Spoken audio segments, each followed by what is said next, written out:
আমার নাম ছিল অশোক কুমার সরকার, ডাক নাম ছিল রানা। গত 90 সালে আমি ইসলাম গ্রহণ করছি, তখন আমি ডিগ্রি ফাইনাল ইয়ারের ছাত্র। 90 সালে ডিগ্রি কমপ্লিট হয়েছে, এরপরে মাস্টার্স করছি ঢাকা ইউনিভার্সিটি থেকে। আবার ঢাকা ইউনিভার্সিটিতে যখন পড়ি তখন পাশে একটা প্রাইভেট কলেজে এলএলবিতে ভর্তি হয়ে এলএলবিও কমপ্লিট করে দিয়ে দিয়েছি। আমার চাকরি হয়েছিল কলেজে, মাস্টার্স কমপ্লিট করার পরে কলেজের লেকচারার হিসেবে চাকরি হয়েছিল। 7 মাস চাকরি করে চাকরি ছেড়ে দিলাম। ওই যে বেপর্দা মহিলাদেরকে পড়ানো লাগে, যুবতী মেয়েদেরকে পড়াইতে হয়, ওই জন্য চাকরি ছেড়ে দিলাম। ওই চাকরি করতে পারবো না যে চাকরি করে জাহান্নামে যাওয়া লাগবে। রসুলের পরিষ্কার হাদিস, আর দয়ুসুল আইয়াদখুলুল জান্নাহ, দয়ুস কখনো জান্নাতে যাবে না, লা ইয়াদখুল কখনো প্রবেশ করবে না। দয়ুস যদি জান্নাতে যায়, রসুল মিথ্যাবাদী হয়ে যায়, ঠিক না?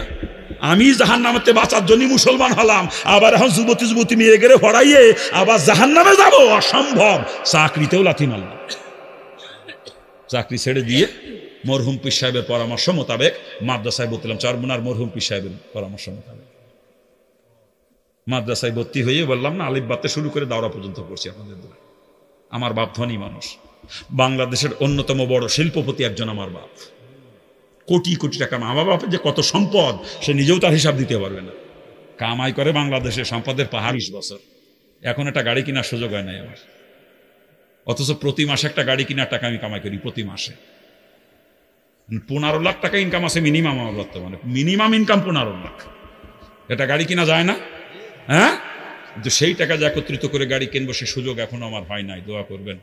3টা মাদ্রাসা চালাই আমি, 3টা মাদ্রাসা। আমার প্রথম মাদ্রাসা দাওরা হাদিস পর্যন্ত, সাথে হেফজখানা কেরাতখানা সব আছে। 2 নম্বর মাদ্রাসা জামাতে কাফিয়া পর্যন্ত, ওটার সাথে হেফজখানা কেরাতখানা সব আছে। আর 3 নম্বর মাদ্রাসা শুধু হেফজখানা নুরানি। এই 3টা মাদ্রাসা চালায়। 3টা মাদ্রাসা 47 জন শিক্ষক। 3টা মাদ্রাসায় বাবুসি আছে 6 জন, 6 জন বাবুর্চি। ছাত্র বর্তমানে 950-র উপরে, তার ভিতরে 800 ছাত্র বোর্ডিংয়ে খানা খায়। গরিব মিসকিন এতিম অসহায় সব ফ্রি, সব ফ্রি। গরিব মিসকিন এতিম অসহায়। আজ পর্যন্ত কারো কাছে হাত পাইতে বলি না যে আমার মাদ্রাসা জন্য 5টা টাকা দেন, আজ পর্যন্ত বলি নাই। সাথী গেলি টাকা দেয় 3টার কথা কয় 33, শুনি দেখেন হুজুরি কিছু 3 টাকা দিয়ে 33 কথা কয়। আমি কি সেই বাপের ঘরে জন্মিছি যে 3 টাকা জন্য 33 কথা শুনবো? মাদ্রাসা করেছি, পাল্লি চালাবো, নালি বন্ধ করে দেবো, হাত পাতবো না, কোনোদিন দোয়া করে না। তবে উপযোজক হয়ে দিলে নি, মাদ্রাসার জন্য যে উপযোজক হয়ে দেয় সেটা নি। এই যে মাহফিলে যায় আখেরি মোনাজাতের পরে অনেক শ্রোতারা মহব্বত করে, তো 1000 টাকা নোট 500 টাকা নোট হাতের মধ্যে গুঁজে দেয়, হুজুর আপনার মাদ্রাসার জন্য এটা দিলাম। এই আজকেও স্টেজে আসার আগে আপনাকে এই যে আল্লাহ ডাক্তার 1000 টাকার নোট হাতের মধ্যে গুঁজে দিয়েছে, যে জায়গা শুয়েছিলাম ওই জায়গা, এই জিজ্ঞেস করে দেয়। আজকেও দোষ 1000 টাকা মাদ্রাসার জন্য। এই উপযোজক হয়ে দিলে নি, কিন্তু হাত পাইতে কারো কাছে বলি না 5টা টাকা দেন, বলবো না কোনো দিন। দোয়া করে এই উপযোজক হয়ে যে যা দেয়, আর আমি গুনাহগার যা কামাই করি, এইটা দিয়ে আল্লাহ পাক চালাইতেছে আমার মাদ্রাসাগুলো। দোয়া করবেন, দোয়া করবেন আপনারা, দোয়া করবেন। আমি কষ্ট করি শুধু দিনের জন্য। আমার সংসারে সীমিত খরচ, একটা মাহফিলের হাদিয়ার টাকা পুরা মাসও লাগে না আমার সংসারে। আমি 30 দিন কষ্ট করি শুধু মাদ্রাসার জন্য। কি করব? মাদ্রাসা করছি, এখন কি বন্ধ করে দেব? হ্যাঁ, যে সমস্ত বক্তাদের নিজেদের প্রাইভেট কার নাই, তারা ভাড়ার গাড়ি নিয়ে আসে মাহফিল করতে। আমি একটা ভাড়ার গাড়িও আনি না কোনোদিন। কেন জানেন? আমি যদি বাই রোডে আসা যাওয়া করি, আমার 1500-2000 টাকা গাড়ি ভাড়া হয়ে যায় আপদান। কিন্তু সেখানে একটা প্রাইভেট কার নিয়ে আসতে গেলে মিনিমাম 8 থেকে 10,000 টাকা ভাড়া দিয়ে লাগে। আমি বাকি টাকা মাদ্রাসায় খরচ করি, আমি কষ্ট করে চলি। বক্তা খাদেম ছাড়া বক্তা পাইছি না পর্যন্ত কোনোদিন? খাদেম ছাড়া বক্তা দেখছেন? একমাত্র আমি খাদেম ছাড়া বক্তা, আমার কোনো খাদেম নাই। আমি একা একা সফর করি, আমার কষ্ট হয়, একা একা সফর করি। খাদেম রাখি না কি জন্য জানেন? না, খাদেম যদি রাখি, যেই টাকা আমার গাড়ি ভাড়া যায়, খাদেমের পিছনে ওই টাকা খরচ হয়। আমি হোটেলে খাই, খাদেম রে খাওয়ানো লাগে। আবার সে বেচারা আমার পিছনে পিছনে গড়বে, তার সংসার আছে না? হ্যাঁ জি,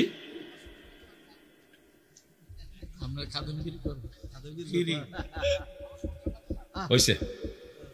এই খাওয়া খরচ দিয়ে, গাড়ি ভাড়া দিয়ে, তার সংসার খরচ দিয়ে খাদেমের পেছনে মাসে 70-80 হাজার টাকা খরচ হয়ে যায়। আমি হিসেব করে দেখছি। আমি একা কষ্ট করে চলি, ওই টাকা মাদ্রাসায় খরচ করি। কষ্ট করি শুধু দিনের স্বার্থে, অন্য কোনো নাই। আমার একটা মাহফিল করলে আমার সংসার চলে যায় সে কিনে মাসে। আমি 30 দিনে কষ্ট করতে যাবো কে একা?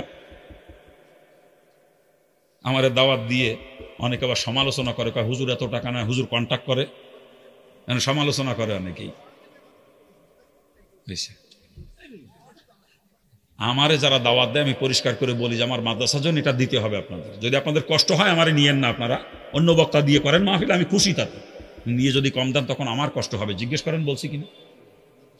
আমি কি করব? আমি কি মাদ্রাসা বন্ধ করে দেব? মাদ্রাসা না থাকলে টাকা আমাকে দেওয়া লাগতো না, আমি দুনিয়ার কুত্তা না খালি 10,000 গাড়ি ভাড়া দিতেন আর সীমিত সংসার খরচ হলে আমার চলে যেত। কিন্তু আমি মাদ্রাসাগুলো চালানোর জন্যই টাকা নিয়ে আমি কি করব বলেন? আমি তো হাত পাততে পারি না, কারো কাছে হাত পাতবো না ইনশাল্লাহ কোনোদিন। এইভাবে কষ্ট করে চালাইতেছি। ওই উপযাজক হয়ে যে যা দেয় ওইটা, আর আমি গুনাহগার যা কামাই করি এইটা দিয়ে আল্লাহ আমার 3টা মাদ্রাসা চালাইতেছে। দোয়া করবেন। তবে যদি আমার বাপ মুসলমান হইতো, ওরকম 10টা মাদ্রাসা চালানো আমার কোনো ব্যাপারই ছিল না। বাপের যে সম্পদ আমি ওয়ারিশ সূত্রে যেটা ভাগে পাইতাম খালি, ওইটা দিয়ে 10টা মাদ্রাসা চালাইতে পারতাম, তাতে আমার কোনোদিন কোনো বেগ পাইতে হইতো না। দোয়া করেন আল্লাহ যেমন আব্বারে মুসলমান বানায় দেয়।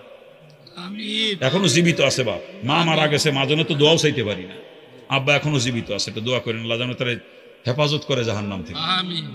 ও সম্পদের জন্যই না, সম্পদের প্রতি আমার কোনো মোহ নাই, তবে আমার আব্বার আল্লাহ জাহান্নামেতে বাঁচাকে দোয়াটা করেন। তবে যদি সে মুসলমান হয়, আমি ওয়ারিশ সূত্রে যেটা ভাগে পাবো এরকম 10টা মাদ্রাসা চালাইলেও আমার কোনোদিন বাঁধবে না। কি কান? আরে এখন তো 2 হাত ভরে কামাই করে আল্লাহ পাক দেয়। মুসলমানে কত কষ্ট করছি জানেন আপনারা?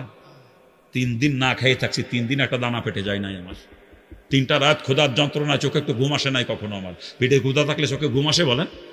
সারা রাত যায় নামাজে বসে চোখের পানি জড়াইছে, দোয়া করছি আল্লাহ তোমার উপরে বিশ্বাস নিতে মুসলিম, তুমি তো রিজিকের জিম্মাদার, তুমিই খানার ব্যবস্থা করে দাও। 3 দিন 3 রাত কানতে কানতে আল্লাহ চোখের পানি কবুল করছে, লজিং এর ব্যবস্থা হয়ে গেছে।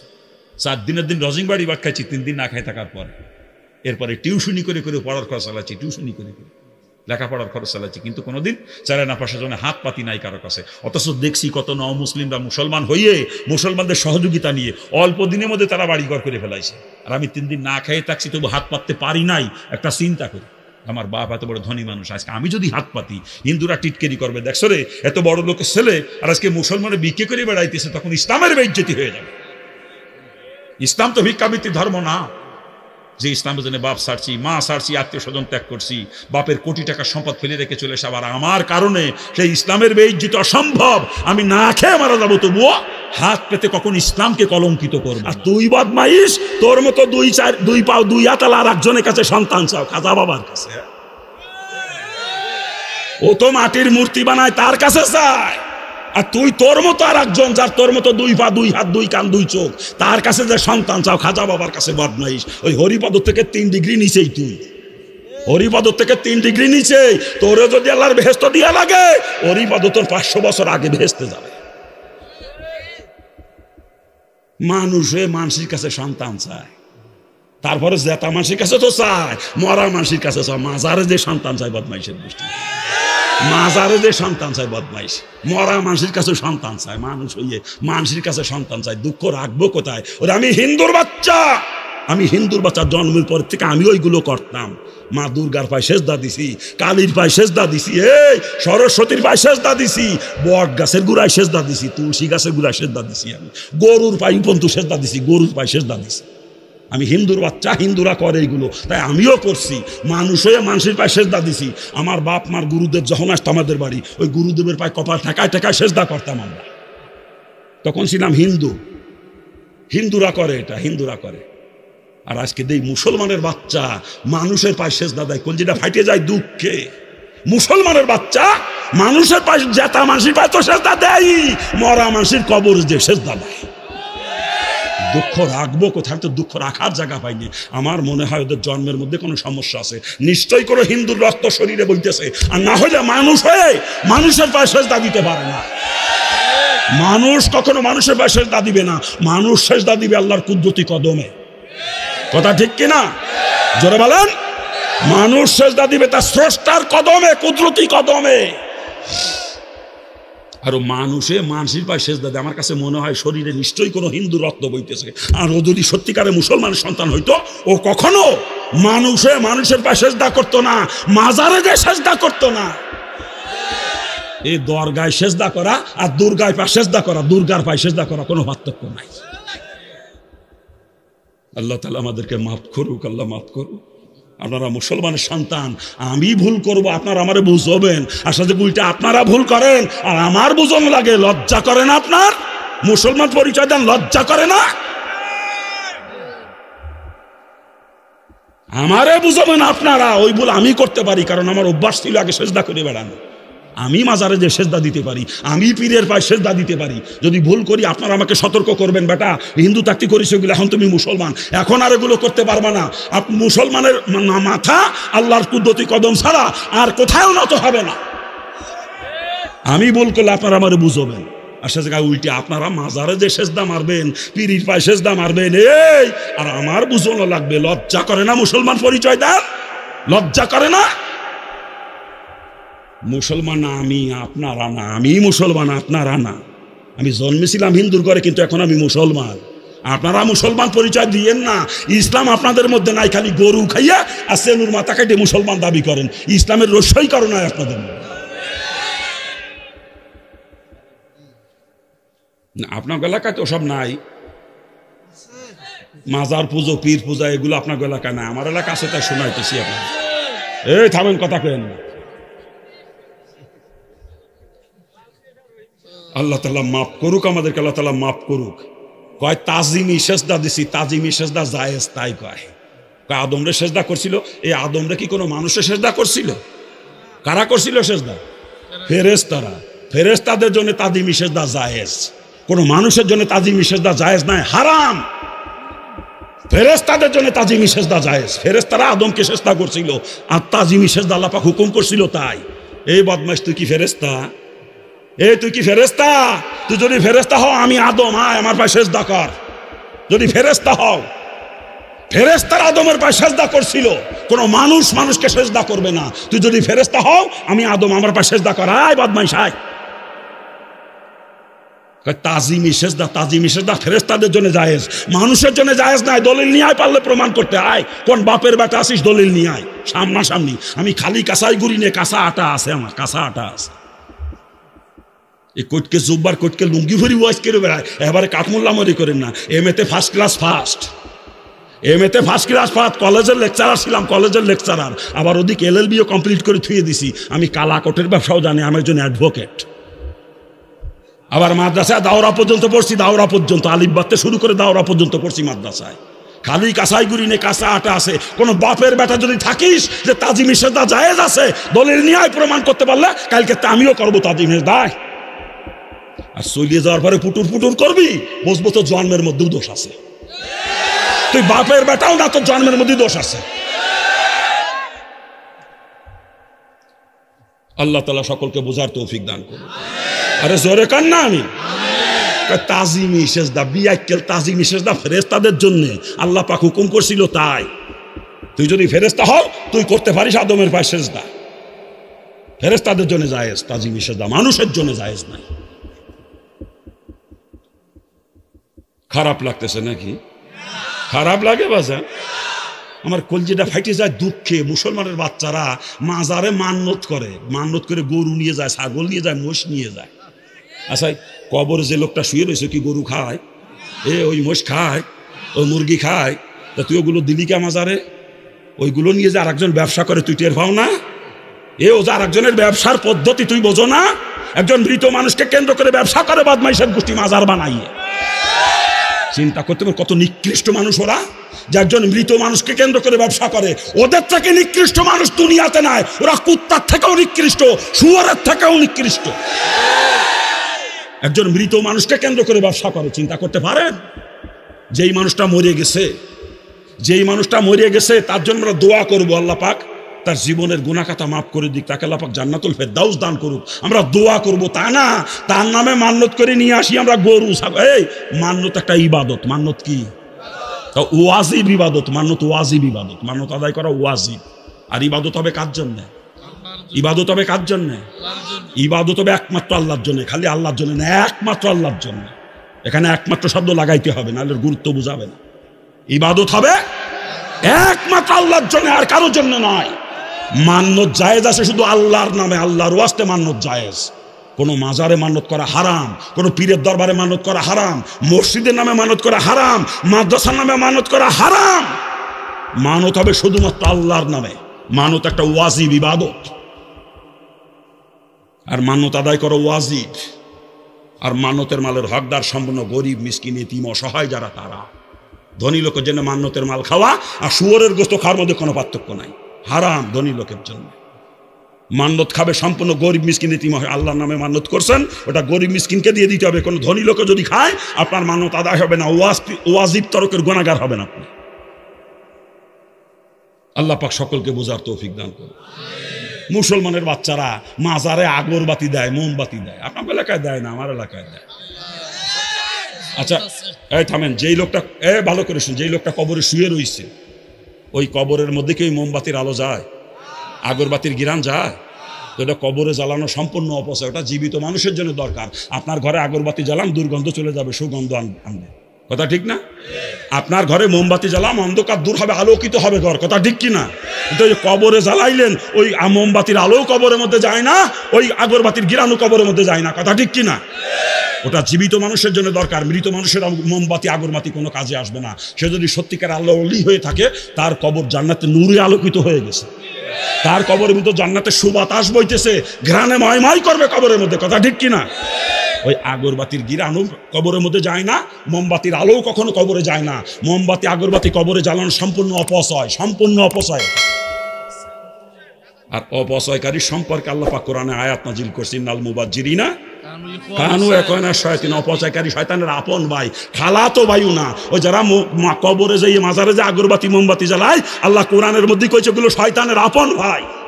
আল্লাহ কোরআনের মধ্যে কইছে, আমি বলতেছি না, আল্লাহ কইছে ওগুলো শয়তানের আপন ভাই।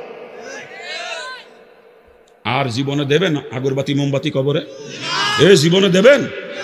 হ্যাঁ, আল্লাহ পাক মুসলমানদেরকে সহি বুঝ দান করুক, জোরে বলেন আমিন। আরে জোরে কর না আমিন। বাজান এগুলো শিরিক, বাজান শিরিক। এই অবস্থা যদি মরেন একেবারে ডাইরেক্ট জাহান্নামে যাবেন, ডাইরেক্ট, কোন নিস্তার না। আমি হিন্দুর বাচ্চা, আমি বুঝি, আপনি মুসলমানের সন্তান, আপনি বোঝেন না। আমি দোয়া করি আল্লাহ পাক সকল মুসলমানকে সহি বুঝ দান করুক। আরে জোরে কর না আমি। সব থেকে বড় কথা, মুসলমানের কবর উপরে মাজার বানানো জায়েজ নাই। যারা মক্কা মদিনায় গেছেন, মক্কার কবরস্থান জান্নাতুল মুআল্লা আর মদিনার কবরস্থান জান্নাতুল বাকি, এই দুটা কবরস্থান নিশ্চয়ই জিয়ারত করছেন নাকি? কান আমি করছি, আমিও করছি। আর এই দুটা কবরস্থানে লক্ষ লক্ষ সাহাবাই কেরামের কবর। আচ্ছা বলেন তো, কোন সাহাবীর কবর উপরে মাজার আছে? বলেন, কোন সাহাবীর কবর উপরে মাজার নাই। একমাত্র আবু বকর ওমর, রসুলের দুই পাশে দুইজন, রসুলের পাশে দুইজন শোয়া, আবু বকর ওমর। আর রসুলের লাশ বারবার চুরি করার চেষ্টা করেছে ইহুদিরা, বারবার। তারপরে শেষ পর্যন্ত বাদশাহ চতুর্দিকে খনন করে সীসা ঢালাই করে বাধাই দিয়েছে, যাতে ইহুদিরা আর কোনোদিন রসুলের লাশের কাছে পৌঁছাইতে না পারে। আর যেহেতু আবু বকর আর ওমর রসুলের পাশেই শোয়া, ওই দুইটা কবর বাদ দিয়ে করার কোনো সুযোগ নেই। তাই ওই দুটা কবরকে রাখা হয়েছে রওজার মধ্যে। কি বলেন? এছাড়া আর কোনো সাহাবীর কবর উপর মাজার নাই। আমি জান্নাতুল বাকিতে যে হযরতে ফাতিমার কবর খুঁজে পাইনি কোন জায়গা। ওখানে যারা খাদেম আছে তাদেরকে জিজ্ঞেস করলাম, হযরতে ফাতিমার কবরটা কোন জায়গা? ওরা কয় আল্লাহ জানে, আমরাও জানি না। কোন সাহাবীর কবরের নাম নিশানা নাই, কোন সাহাবীর কবরে মাজার নাই। আজকে যাদের কবর উপর মাজার বানাইতেছি, এরা তো সাহাবায়ে কেরামের থেকে দামি নাকি? এরা আল্লাহর ওলি, ওলিদের দাম কম না। কিন্তু যত দামি হোক, 1 কোটি ওলিকে একত্রিত করলে একজন সাহাবার একটা পশমের সমান দাম হবে না কোনোদিন। ওলি তো ওলি, আর সাহাবা সাহাবা, কথা ঠিক না? 1 কোটি সুপারি গাছ একত্রিত করলে যেরকম একটা তাল গাছ হয় না কোনোদিন, তাল গাছ হয়? ওই 1 কোটি সুপারি গাছ, 1 কোটি সুপারি গাছ, এই তাল গাছ হবে না কোনোদিন। তবে ওলিরা তো ওলি, ওলিরা আল্লাহর কাছে দামি, দামি মানুষ ওলিরা। কিন্তু যত দামি হোক না কেন, 1 কোটি ওলি একত্রিত করলে একজন সাহাবীর একটা পশমের সমান হবে না। কি বলেন? তা কোনো সাহাবীর কবর উপরে মাজার নাই। আর আমরা আল্লাহর ওলি একজন মরে গেলি অমনি তার কবর উপরে মাজার বানাই ব্যবসা শুরু করে দিগুলো। ব্যবসা ভণ্ডকের ব্যবসা, এ ভণ্ডকের ব্যবসা, ওগুলো ভণ্ড শয়তান। আল্লাহ পাক ওদের তকদিরে হেদায়েত থাকলে হেদায়েত দান করে, জোরে বলেন আমিন। আর তকদিরে হেদায়েত না থাকলে পাক ওদেরকে ধ্বংস করে দিক, জোরে বলেন আমিন। আরে জোরে কর না আমিন। আমিনও কয় না, এরা কোন কাদার মুসলমান বুঝলাম না আমি। আল্লাহ যদি কবুল করে কোনো সমস্যা আছে নাকি? আরে ভণ্ডকের ব্যবসা বন্ধ হয়ে যাবে, কথা ঠিক কিনা? আল্লাহ যদি কবুল করে ভণ্ডদের, ওরা তো ভণ্ড, ওরা ভণ্ড, কসম খোদার, ওরা ভণ্ড। ওরা মৃত মানুষকে কেন্দ্র করে ব্যবসা করতেছে, মৃত মানুষকে কেন্দ্র করে, একজন মৃত মানুষকে কেন্দ্র করে ব্যবসা। এর থেকে নিকৃষ্ট মানুষ দুনিয়াতে থাকতে পারে না। খারাপ লাগতেছে আপনাদের নাকি? খারাপ লাগে বাজান? আল্লাহ পাক সকলকে বুঝ দান করুক, জোরে বলেন আমিন। আমরা মুসলমান, কথা ঠিক কিনা? আমরা এগুলো আর করব না, এগুলো ইসলাম শরীয়ত কখনো সমর্থন করে না, ইসলাম এগুলো সমর্থন করে না। আল্লাহ পাক সকল মুসলমানকে হেফাজত করুক, জোরে বলেন আমিন। আরে জোরে বলেন না আমিন। খারাপ লাগতেছে আপনাদের? খারাপ লাগতেছে, অনেকের কলজে ফুটো হয়ে যাচ্ছে, আমি তো বুঝি। ও চেহারার দিক তাকালি বুঝি কার কলজে ফুটো আছে, চেহারা দেখলেই বোঝা যায়।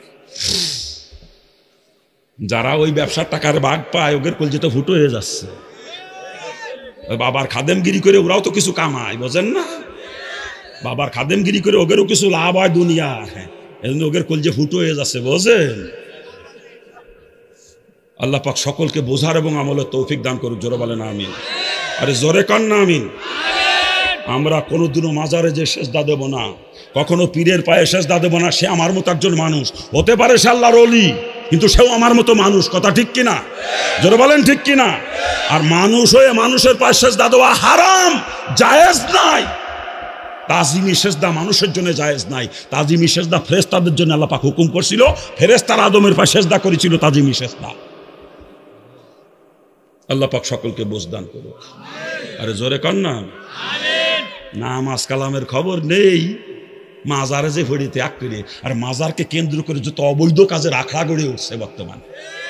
মাজার আল্লাহর ওলিদের কবরগুলোকে কেন্দ্র করে ভণ্ড দল অবৈধ ব্যবসার কারখানা খুলছে, মাদকের ব্যবসা।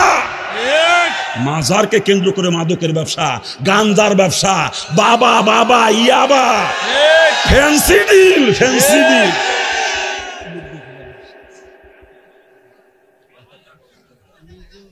আল্লাহ তাআলা মাফ করুক আমাদেরকে, জোরে বলেন আমিন। আরে জোরে কান না আমিন। আল্লাহর ওলিদের কবরগুলোকে কেন্দ্র করে সেখানে মাদকের ব্যবসা চলতেছে, রমরমা ব্যবসা, রমরমা ব্যবসা।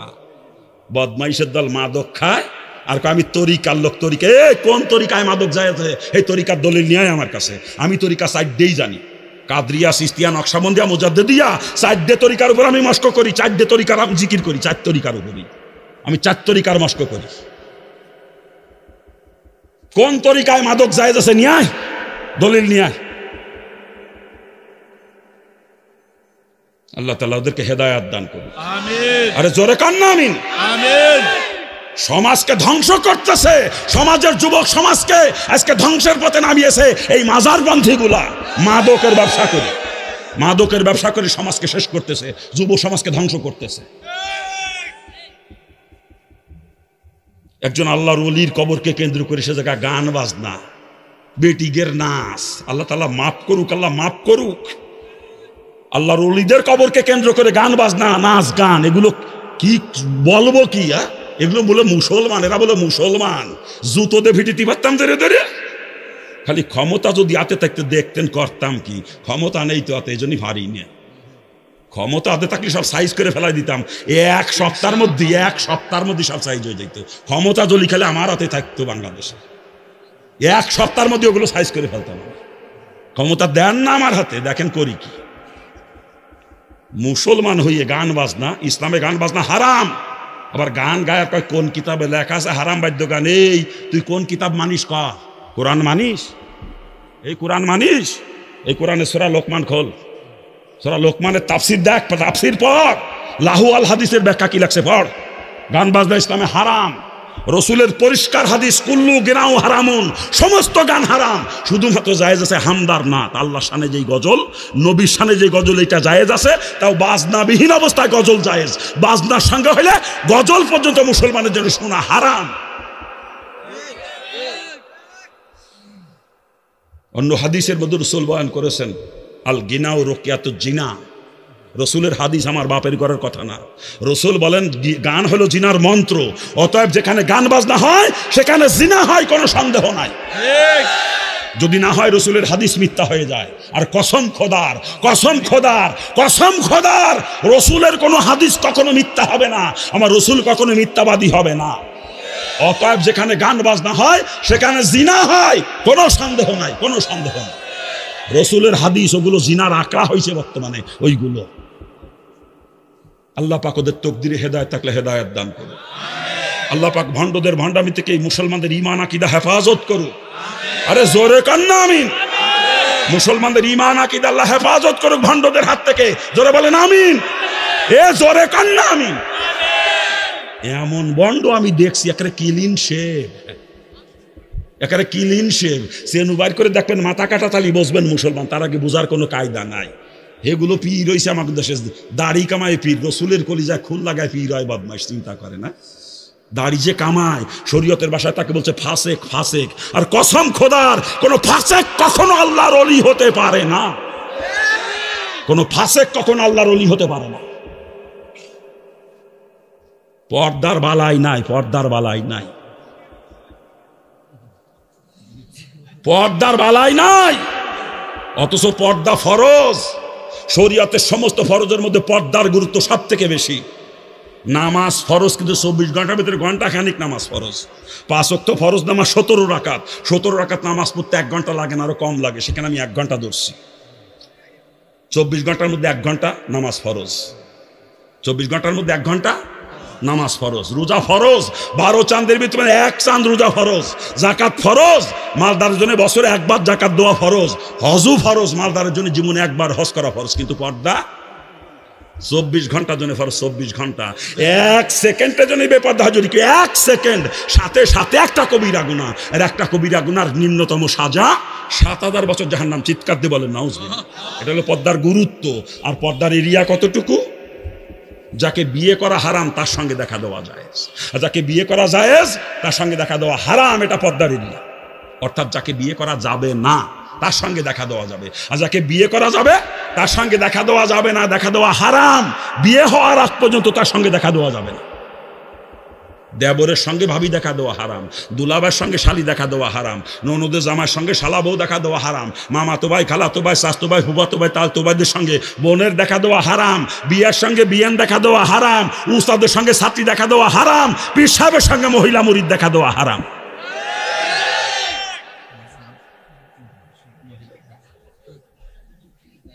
আর আমি নিজে দেখছি যুবতী যুবতী মহিলারা পীর সাহেবের পায়ে এসে চুমো দেয়। পীর সাহেবের পা উঠে গা উঠে যুবতী যুবতী মহিলারা। আর পীর সাহেব ওই মহিলাকে পিঠির উপর দিয়ে মাদুলের দোয়া করে দেয়। পীর ওগুলো বলে পীরে, ওগুলো নুচ্চা নুচ্চা। ওদেরকে পীর কইলে গুনাহ হবে কসম খোদা। পর্দা যে মানে না, শরীয়তের খেলাফ, পর্দার খেলাফ যে চলে, সে ফাসেক, সে ফাসেক, সে ফাসেক। আর কোন ফাসেক কখনো আল্লাহর ওলি হতে পারে না। ওদেরকে পীর বললে গুনাহ হবে। ওগুলো পীর নামের কলঙ্ক, ওগুলো ভণ্ড শয়তান। হাকিমুল উম্মত আশরাফ আলী থানভী তার কিতাবের মধ্যে পরিষ্কার করে লাগছে, পীর হওয়ার জন্য 10টা শর্ত। তার 1 নাম্বার শর্ত, পীর হইতে গেলে তাকে আলেম হওয়া লাগবে। মিশকাত শরীফের হাদিসের কিতাব এবং জালালাইন শরীফের তাফসিরের কিতাব জের জবর ছাড়া নিজে পড়ে বুঝতে হবে, আর একজনকে বোঝানোর মতো যোগ্যতা থাকা লাগবে। এতটুকু এলেম যার মধ্যে আছে সে পীর হতে পারবে। আর আমাদের দেশে কিছু পীর আছে, বদমাইশ, কলমাটাও শুদ্ধ করে পড়তে পারে না, সালামটা শুদ্ধ করে দিতে পারে না। ওর বোমা মারলে ওর পেটের সূরা ফাতিহা শুদ্ধ করে বের হবে না। এই বদমাইশ পীর হয়েছে আমাদের দেশে, বদমাইশ।